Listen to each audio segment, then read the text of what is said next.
Though Rick Riordan's Percy Jackson series is intended for younger audiences, there's quite a bit for more seasoned viewers to pick up on. From mythological mistakes to surprising musical references, here are the things in the Percy Jackson movies that only adults would find unobscured by the mist.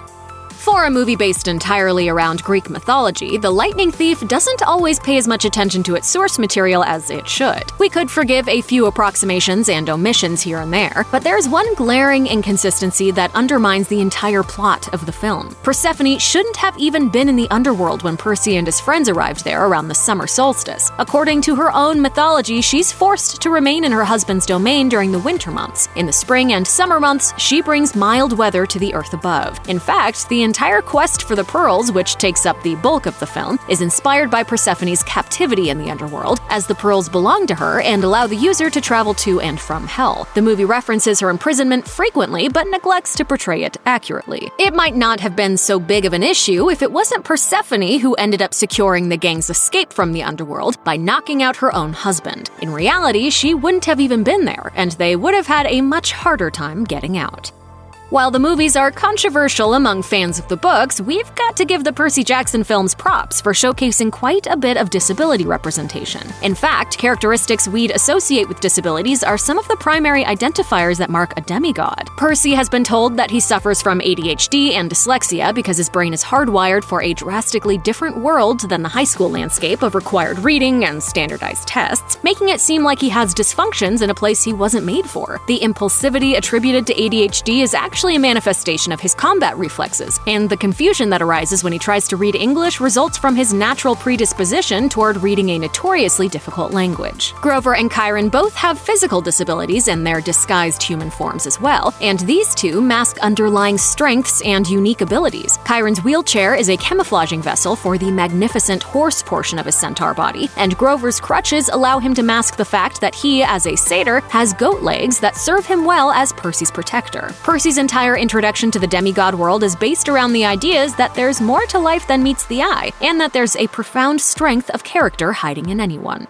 When it comes to being sensitive to individuals of diverse backgrounds, the terminology that Percy learns to apply to the demigod world deals with similar issues to that of human discourse. He learns the proper way of addressing and referring to certain demographics, so to speak, with the help of his best friend and guide, Grover, a satyr. Apparently, protector duties include making sure your charge doesn't say anything that will get him into trouble, which makes sense when the wrath of mythical creatures is involved. It's also just something that good friends do for each other, hold each other accountable for using oppressive or offensive language. One of the first suggestions that Grover offers relates to his own identity, when he informs Percy that the politically correct term for a half-man, half-goat is a satyr. Grover apprises his friend of the proper language in other scenarios as well. For example, the preferred way to refer to a cyclops, we learn, is ocularly challenged.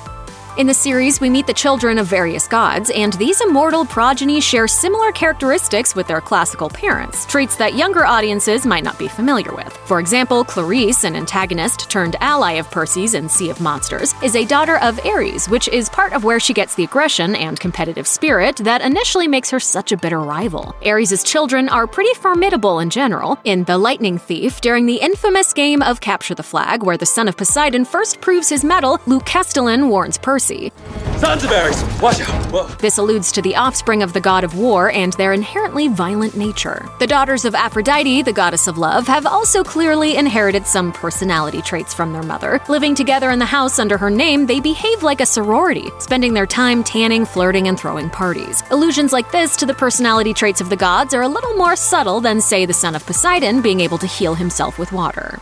Something odd is going on at the Lotus Casino in Las Vegas, but only older viewers would understand the true nature of the lotus flower cookies that Percy and his friends can't seem to get enough of. These addictive, brightly colored sweets represent something much darker. The way the teenagers behave after consuming them and the effects they have on the user's mood, intellect, and the passage of time render them a clear reference to party drugs and narcotics. The delicacies take their inspiration from the myth of the Lotus Eaters, which describes a tribe of people encountered by Odysseus on his famous quest, people who offered the hero and his crew a mysterious plant that caused them to drift into a state of mindless bliss outside of time. This is certainly what happens to Percy, Annabeth, and Grover in Las Vegas, a city synonymous with indulgence and excess. Mr. D as the attendees at Camp Half-Blood call Dionysus, the god of wine, madness, and parties, is the newly appointed camp director in Sea of Monsters. This position comes as part of a punishment Zeus whipped up to get back at his son for going against the bro code and pursuing a dryad Zeus had a fancy for. But the worst of Dionysus' punishment was the fact that every time he attempted to pour himself a glass of wine, it turned into water in his cup. In response to his curse, he comments that Christians have a guy who can do that trick in reverse, a reference to Jesus turning water into wine in the Bible. Not only can he not drink any wine, he can't use his powers to grow grapes for wine either. In the books, it's hinted that a prior period of punishment caused the Prohibition era, which is also a decidedly adult illusion. Numerous nods to the real world exist in this series in addition to biblical and mythological references, and it's likely that they pass right over children. For instance, kids probably don't notice the Maserati in which Percy and his friends escape from the Lotus Casino, and they probably won't know that the Trident logo for the luxury car brand was in fact based on Percy's father, or at least his Roman counterpart Neptune, and the fountain dedicated to his likeness in the company's home city of Bologna, Italy. Another motor vehicle from The Lightning Thief carries its own special significance. When the heroes get off their bus amidst the sounds of AC/DC's Highway to Hell, the front of the bus indicates that it's bound for Atlantic City. As you may know, Atlantic City has a hellish reputation among many adults and is negatively portrayed in numerous films and shows.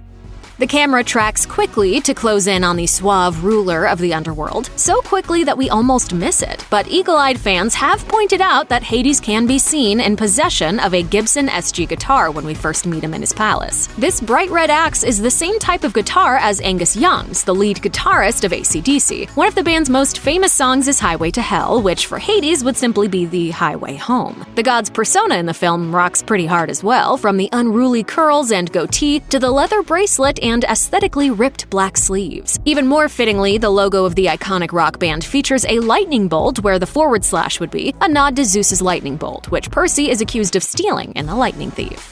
If The Lightning Thief did a good job with disability representation, Sea of Monsters built on that legacy by showcasing the difficulty of growing up and the insidious nature of impostor syndrome. That's when the sufferer believes that they're inadequate and experiences exaggerated doubt about their achievements despite evidence of success. Percy actually says out loud that he sometimes doesn't believe he actually did the things he was praised for. This lack of belief is actually a symptom of severe impostor syndrome. For Percy to say it in such clear terms is surely comforting to high achievers who suffer from this elusive mental ailment.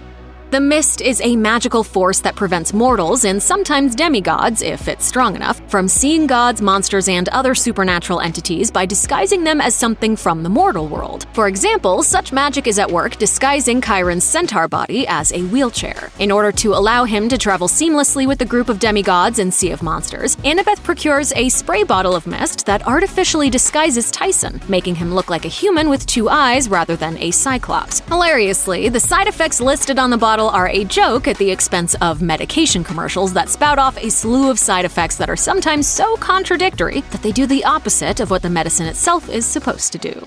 Side effects may include handsomeness, headache, self-esteem, and low self-esteem. Sea of Monsters builds upon the deep discussion of its predecessor by exploring Annabeth's prejudice against cyclopes. Over the course of the film, Annabeth makes her animosity toward Percy's half-brother Tyson, as well as cyclopes in general, very apparent. However, we don't really learn why until later in the story when she opens up about how it was a cyclops who took the life of her friend Talia years ago. To complicate matters further, one of the biggest obstacles in the film's storyline is yet another cyclops, from whom they must rescue Grover, as well as the magical Golden Fleece. The circumstances make it very easy for Annabeth to cling to her personal prejudice, given that the cyclopean threat to their mission only serves to reinforce it. Despite this, however, Annabeth undergoes a personal journey in tandem with the physical one, a transformation that holds a lesson for viewers of all ages. She gradually learns to dismantle her discriminatory paradigms and behaviors against cyclopes, finally acknowledging that it's destructive to make assumptions about and harbor aggression toward an entire group of people.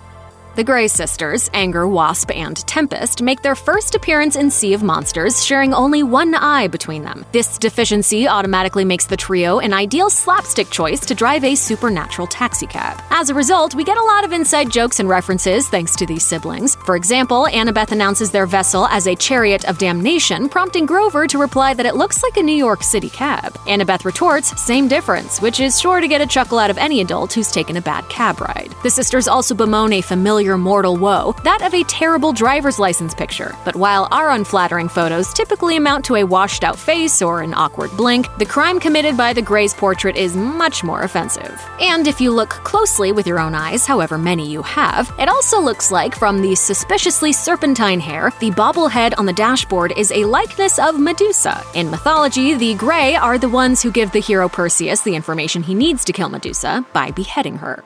Hermes works for the UPS store. That's pretty fitting for the herald of the gods, who worked as a messenger and courier from Mount Olympus, and was also the bringer of good luck and god of wealth, trade, travel, and language. The portrayal by Nathan Fillion in Sea of Monsters captures a subtle blend of matter-of-factness and mischief that only the deftest of gods could pull off. As the god of numerous ubiquitous things, it's fitting that many of Hermes' artifacts show up as widely used symbols even today. We can recognize his winged feet in the Goodyear logo, as the company thought that the god Mercury, who is the Roman version of Hermes, held many of the qualities they wanted their company to be known for. And honestly, the god of trade and commerce was a great choice to represent the tire company. Hermes' staff is also widely used as a symbol in the United States, representing medicine, which is definitely a field in which we want the bringer of good luck on our side. Check out one of our newest videos right here. Plus, even more Looper videos about your favorite movies are coming soon. Subscribe to our YouTube channel and to the bell so you don't miss a single one.